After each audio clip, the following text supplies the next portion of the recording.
So now we're going to do the Clery Act requirements section.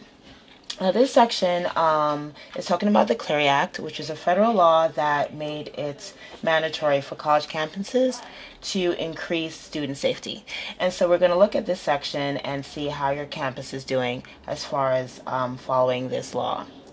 The first question is, does the school list procedures a student should follow if an offense occurs?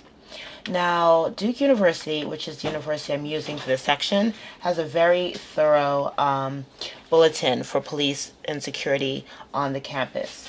So right here on page 10 of that bulletin, I can see that there are a list of guidelines to follow after a rape or sexual assault. So I can go back to our submit form and select yes.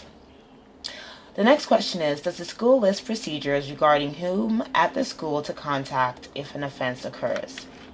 I'm going to go back to that bulletin on campus safety, and I can look under sexual assault support services and see that Duke University does have an Office of Sexual Assault Support Services, which is a contact for any assault.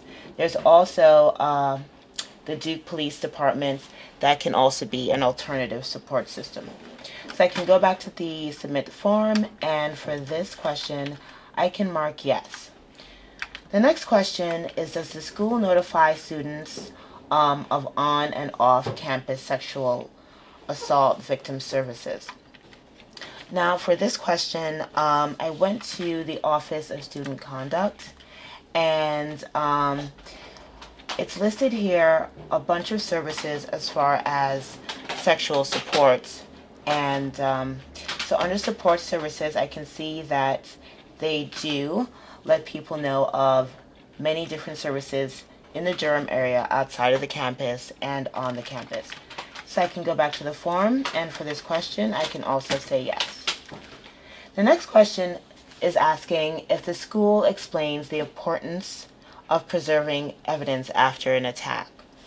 Now, when we looked at the police form here that deals with Duke campus security, there was an item listed under guidelines, and it does say to try to preserve all physical evidence. So I can go back to the form and I can say yes to this question too. Now the next question is asking if the school informs the student of their right to notify campus police after an attack. Now for this question, there's several ways that Duke takes care of this.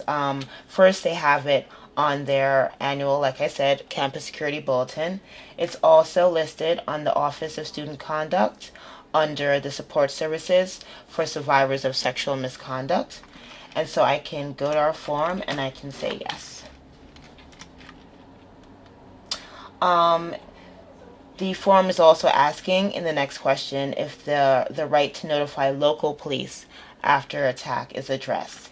And it is. And this answer was found in the same places as it was for notifying campus police after an attack.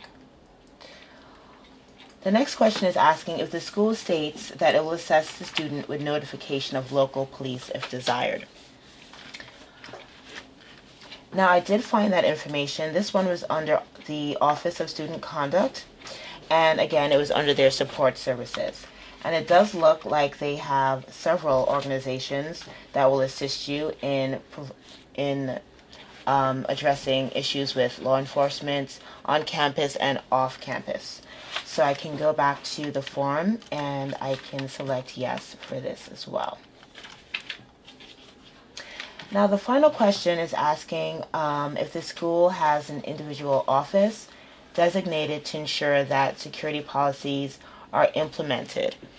And I did a search on the site actually for Duke, and they have an annual Clery security report, and this report is done by the Duke Police. So I can go back to our form, and for the answer to this question, I can also select yes.